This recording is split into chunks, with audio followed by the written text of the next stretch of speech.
privilege to be. All right, praise God. Now, back to what you were saying, brother. I agree with you. You already know, and this goes back to being an itty bitty baby, even up to being a human being. That's why you have a conscience. Yes. A little baby knows when it's doing wrong. Yeah. They all know. Because you know what? You sit there and watch a little baby. And you tell him not to do something, he'll sit there and look at you and process it like he knows exactly what you're saying. Even if it's the first time you tell them no, they'll sit there and they'll contemplate this. They already know. The minute you put no in their head, they sit there. Don't eat that cookie.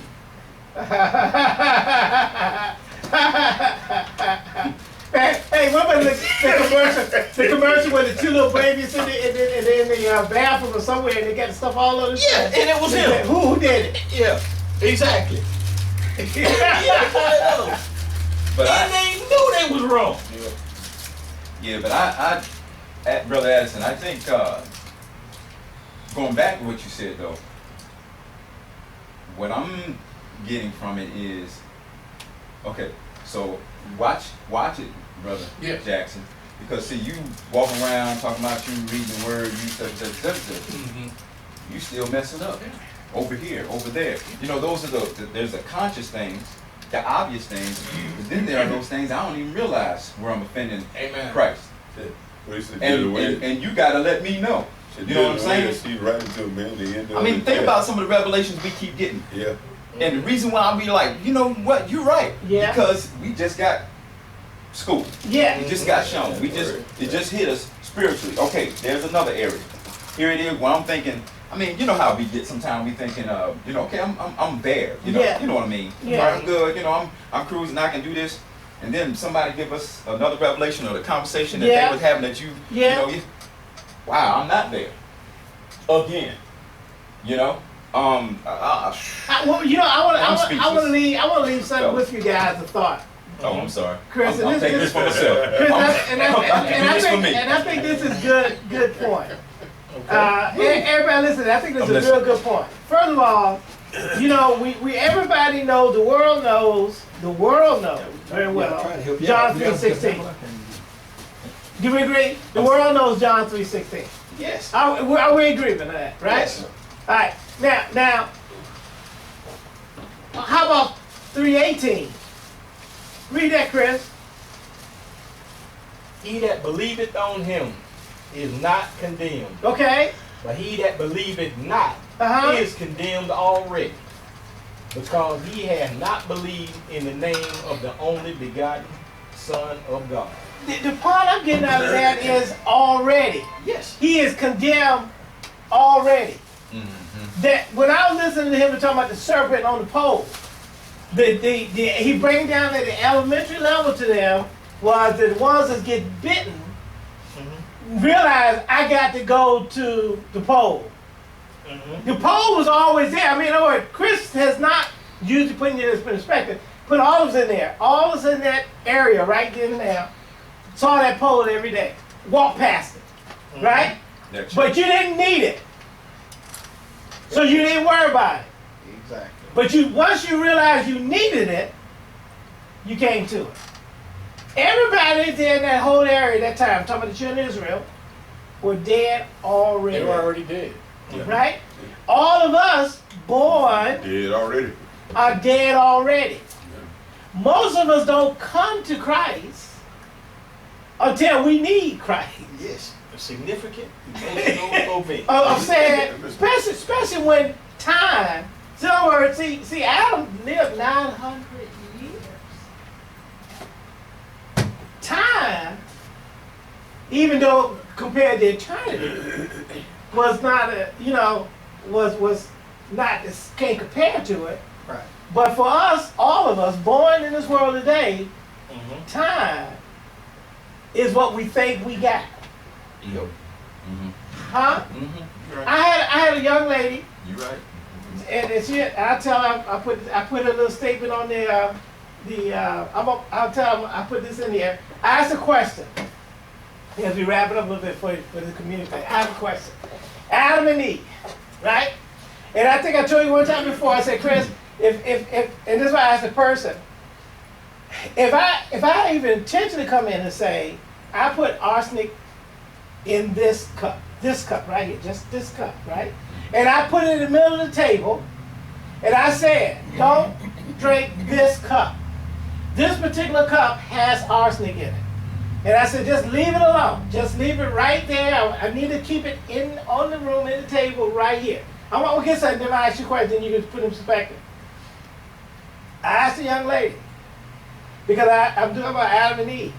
I said, I walk away, leave the cup right there, and Brother Johnson, Elder Johnson comes in a week later, 2 weeks, because it's every day, every week. And say, and I ain't here. I'm not here. You know, I'm not. And he comes and says, well, what Brother Taylor tell y'all? What y'all couldn't do? Well, he said, just don't touch that cup right there. That cup, that kill you. Drink that cup, you'll die. And El Johnson said, surely you won't, Chris, surely you won't die, right? I put the same scenario to this young lady, but what if Elder Johnson came and said this though, Chris? Because this is what the young lady said. Well, I'm gonna tell you what he said after the same proposition you. Elder Johnson comes in, Brother Taylor's not here, told you about the cup before he left, been there for a couple of weeks or whatever, and Elder Johnson said, not only will you not die, I'm gonna give you $5 million to drink from that cup. Now, what did you think she said? She says you drink it. I'm gonna try it. To see if I live. To see if I live, I'm gonna part with that $5 million. That's what she said. And you know, yes. And you know, I told y'all niggas in that cup. Mm-hmm. You know it. Still gonna try. And you see what I'm saying? Yeah, she's still gonna try. She said is, baby, y'all got an antidote nearby? Mm-hmm. Would you have an antidote or something? Mm-hmm. Knowing that you... But see, this is the thing. What?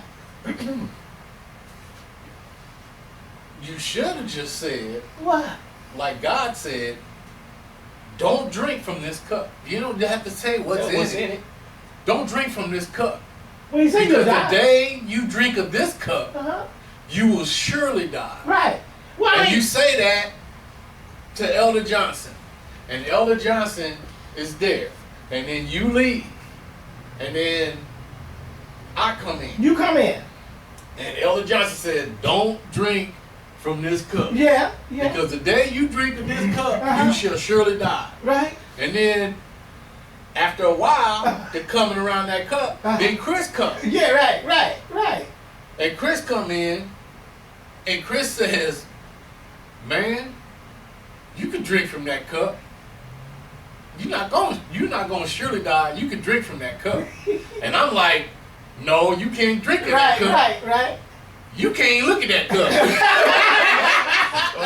Yeah. Because you're going to surely die. Right. And Chris says, no, you will not surely die. Right. Watch it. Brother Johnson. Right, Chris, what he said? Looking at it. I'm looking at it. Brother Johnson said that you should not drink from that cup. Right. And then he says, well, you're looking at the cup, and Brother Johnson just don't want you to know that you'll be just like him. No, that you'll be just like the pastor if you drink from that cup. But see now you gotta still put it in perspective of how he did it. Here's $5 million, Chris. You drink from this cup. Yeah. It's yours. This is $5 million. I don't know what he gave an incentive. Yeah, it's just like the same. That's what I'm saying. You'll be just like. But I said he came in without that incentive. Yeah. Same thing. Same thing. I'll give you bow to me. I'll give you everything. And then you got the second. But see that. But this is what's crazy. If that's what we're doing now. Yeah. Yep. And like I said, all I offer you is death. You know what the funny thing about All I offer is death. Yes. But I'm lying to you. Because you can't take none of this with you. You can't. Because remember Jesus, because that's the whole perspective, right? Because when Jesus was tempted in the wilderness, you remember Satan said he showed him all the kingdoms of this world. That means all the power that goes with it, and all the other things goes with it. As long as you bow down. As long as you bow down. And our relationship with God, is it based on the fact of what we bow down to? That's it right there. Yep. Being subject to it. Yeah. You know, it's kind of funny because the relationship with God causes us to sublimate ourselves. And with the relationship with the devil, it causes us to elevate ourselves. Because he talked about that. He said the rulers of the world lord over people. But that's not how you're going to work. The greatest among you shall be as your servant. Yeah. So one calls for really disseminating power bottom up. And the other was top down. I exert my force, my influence over you as a ruler of the world. Yes. But as a servant in the kingdom, and that's basically what it comes down to. Right. As the servant in the kingdom, God being the greatest servant in the kingdom, expends his power to edify, uplift, and strengthen them that are weaker than him. So it's the system in itself, from dispersion, just application of power, dispersion, what do you call it? Dispersion. Dispersion and applying power is flawless. The weakest person in the kingdom is edified. The weakest person in the kingdom is edified. Right. And given the opportunity to flourish to the point where they can edify somebody else. Right. That's bottom up. That's the pyramid. It's kind of like the perfect example of the world. But us, we are top down. It's like an inverted pyramid. If you got more power, you can lord over other people, tell them what to do. Yes. You do what I want you to do. Right. This is what you need to be doing. And when you do that, you eliminate a whole universe of input. Right. And it's definitely not the most effective management style, but it's the only one that we know because we are short-sighted. I mean, infinite ignorance. The infinite ignorance thing say, I know better than anybody else. Yeah. And we've lived this. My ideal is greater than your ideal, so I'm not listening to you. And I got power for right. listen to me. Right. So I'm bad. Yeah. But that ain't it. But the question I have is, I'm trying to say, I want to make sure the people that they even hear this recording out there that we'll never know, never meet, maybe, is the relationship. We think we're losing something. Amen, man. When we have a relationship with God. Amen. This brings up, I used to teach TQM, Total Quality Management. Yes, sir. And basically, what it was the bottom line, what we were trying to get everyone to know is that the way that we've thought and the way that we've learned how to operate needed to change. Yes. We needed a paradigm shift. Yes. We all had a paradigm of how things operated. Yes. And the way things were. Okay. And we needed to invert that. Yes. So that at the bottom, everything was built into the process at the bottom, as far as the quality, the everything needed to be done right the first time, every time. We did that. Who's doing that? He's talking about TQ. I'm talking about we went through that. So that's what God is taking it from here. Yes. And he's made a paradigm shift to bring it down to the bottom. Okay. Instead of having these inspectors up here. Come on, after you've put everything in place, and all of a sudden then you move down the conveyor belt, and then somebody else adds to that. And then down here, at the end, you got this inspection, and they're looking at the outside. Yeah. And they're saying, okay, well, it looks good, so it passes inspection. Ooh. But see, in this paradigm shift, you build the quality in the inspection in the process. So each elevation, each process in building this thing, there is an inspection in it. You know what I'm saying? So the person that's doing the work is inspecting the work. And then it grows from there, so that there's no end item inspection. The inspection is going through the whole process. In other words, he's with you through the whole process. Through the whole process, from the bottom. And not from the top. And that is where turning the other cheek comes in at. What? Man, we're talking about unlimited power that God has already appropriated for us. But you gotta have a quality check every step of the way. Every step. If you cannot turn the other cheek, how can I elevate you to the next level of influence, of responsibility? I know your heart. Exactly. And I can either take my knowledge and shrivel you up, shred you to pieces, or I can take my knowledge and edify you. If my mindset is such that I don't want to pour into you and I can't see you as greater than I am, as I can be more concerned about your well-being, then I'm going to take my knowledge and cause you to be controlled. That's what happens in our churches. We are talking about controlling people, but what he was doing was empowering you. Right, because we're talking about condemning one another. Oh, yeah. Right? Yeah. I mean, even internally we condemn one another. And I'm saying is that even like the Exodus, back to Chris, is your favorite one. This is my favorite one to Chris, to me anyway. Is the fact is in verse, the one about where they rose up to play, right? Verse 6, Exodus 32. They made the golden image and everything else, right? They said they're going to get up and offer and praise the Lord. And they got up early in the morning and offered burnt offering and brought peace offering. And the people sat down to eat, drank, rose up to play. Right, Chris? Mm-hmm. But when God spoke, he ain't said nothing about the things that an inspector looks at. Yeah. I'm talking about us, Chris. Mm-hmm. We as inspectors. Yep. You as an inspector looks at the eat, drink, and play. Yes, sir. He bring, Brother Jack, he bring none of that up. Mm-hmm. He said Moses. Where is he at, Chris? Where he said? Where? The verse 7 and 7. Is it 7? Yeah. He said unto Moses. Go ahead. He said, "Go get thee down, for thy people which thou broughtest out of the land of Egypt have corrupted themselves." Mm-hmm. And what he called corrupt? Read what he said corrupted. He gonna define that. He defined it. Turned aside quickly out of the way which I commanded them. That's it. Keep going. I'm saying, but this all stems from that part. Exactly. And it says, they have made them a molten calf and have worshipped it and have sacrifices thereunto, and said, "These be thy gods, O Israel, which have brought thee out of the land of Egypt." And that's what he that's what. And I'm saying that I'm talking about for relationship. That is what he got. We're sitting there. The inspectors are looking at what you eating, Yeah. what you drinking, how you playing. Yeah. God is saying, "Where's my fellowship?" He got them for putting something in the place of him. That was it. That's all. That's all. That's all. Because once that happens, everything corrupts. Everything's done. It's like once we get that skewed, everything else is messed up. Everything else is messed up. When we're cut off from God, we're dead. Right. Everything we produce is dead.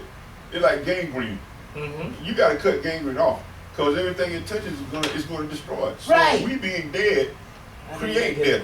We be in darkness, manifest darkness. Right. The earth didn't come to the place it is because something happened. Right. We happened. Right. And it's like they're crying not because of something out there, it's us. The government's messed up not because of the government, but the people that's in it. Right. You just said something Right. It's always us. Right. This whole thing is about us. Amen. There was no weeds.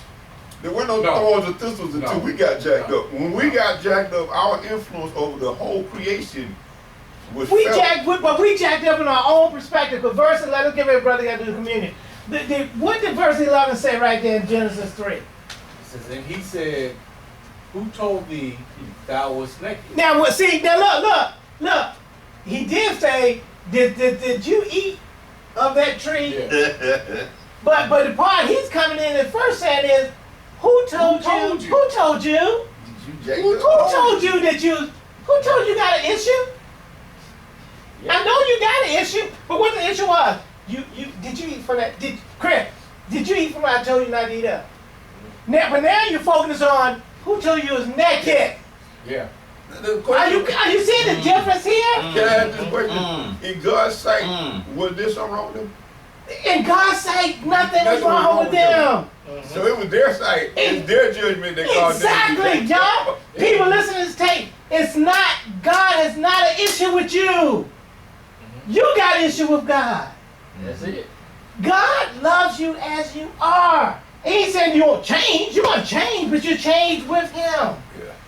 You're trying to change without Him. And then say, I'm ready to go to church. Exactly. You can't change without it. You can't. And you don't need to hide. Nope.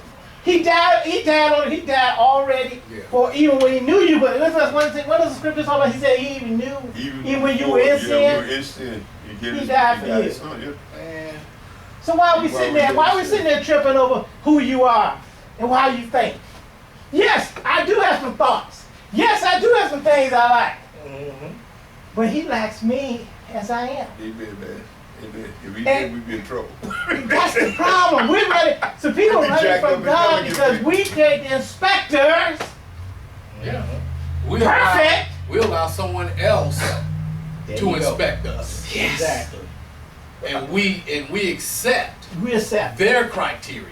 We're separate because you know what? I think at a degree, I think you also do the inspection. Yeah. Can I say it? Go ahead. I think when he talks about the prodigal son, he talks about the Lord Jesus Christ, that we're hid in Christ, in Christ. So when the prodigal son comes back, they give him the robe and they give him the ring. Yeah. But they don't give him a bath. Uh-huh. So now you got some things that going on under that robe. Right. That's filthy. Oh. But he still recognized as a son because of the ring Woo. and the robe. No, you didn't. Yeah. So, no, he didn't. When we come into Christ, we ain't all clean yet. No, he didn't. We're made clean by his blood. Did and you our catch acceptance it? in I him. didn't catch that I just before. learned something. I just learned something right there, bro. Yeah. Bro Yeah, Jackson. that's what I Did you catch what he said, Bro Jackson? oh yeah, that's, You I were heard it here. when he said it, and you just confirmed it, bro. Woo! Yeah. He, There's a ooh. work to be done in us when we come into the house. Whoa. The only reason we in the house is because of this man Jesus. You would have We're run already accepted In the beloved. how we are. Wow. But it's only, but we still need to renew our mind.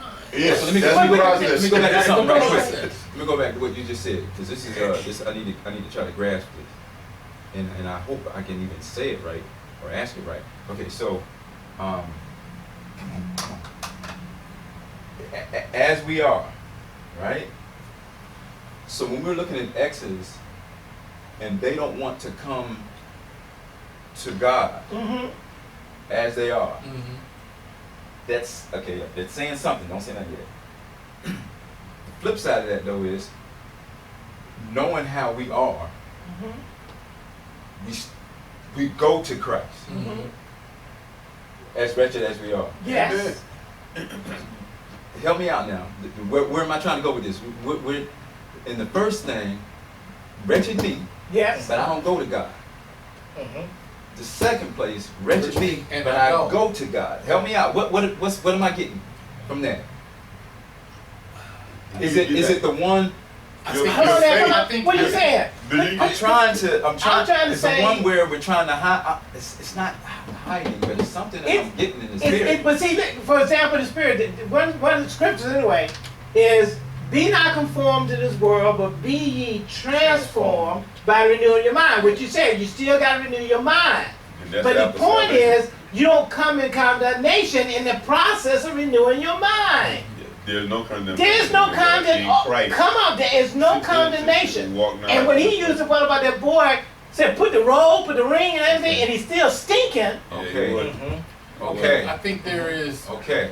There would be no fellowship. One, I'm not giving it to God because I'm condemned. That's Already. what it tells. Right, and I'm not letting him save. Come on. Whereas the other one, God, I know I'm dead. Yeah. I know I'm condemned. I need you to I save need me. you to save me. You know what, man? Even though there is. Not people. I'm gonna let you go ahead and explain your thing, but I do understand what you're talking about. Yeah. So you're trying to find where's that disconnect? You know, because right now you're saying one that flees and one that comes. Okay, Yes. Come on. and the difference. Yes. I think the difference is the people that come on. they experience that love that's drawing them. You think it's know, love though? You think, I do. Oh, because- I agree. They're experiencing and love. that love is. But is the love drawing them? What's drawing them? I think that love that they see is that it's in their state. It's the acceptance of The the same state that they're in, there's a love that's pulling them. I don't care what you look like, what you've done, That's the love, right? what you've experienced, your nature, any of that. Come on. I want you to come to me. I got the answer. I got the answer. These people don't want it because they're fearful that that their comfort in their state is going to change. Right. And they think that They're more it's concerned about their state than their the love of state. God. Yes, but they think that going here is gonna change the joy they found Yes. in their current state. Right. In other words, the difference between, they go back to when you talk about the pole, right? What's the difference between the people who ran to the pole and the people who walked around the pole who was not bitten? Yeah. What was the difference? They did not have that significant emotional That's impact. what I'm getting ready. That's what I've been waiting to say the whole time. Here's the difference right here, like you say. All these folks walking around. Like we just walking. If we actually walking around the pole, what is your significant emotional event? When your butt get bit. Now you talking. When your butt get bit, I ain't preaching. then you go to that pole. But until then, walk around the pole. Exactly. I'm bored. I'm jipping over the snakes. I'm dancing.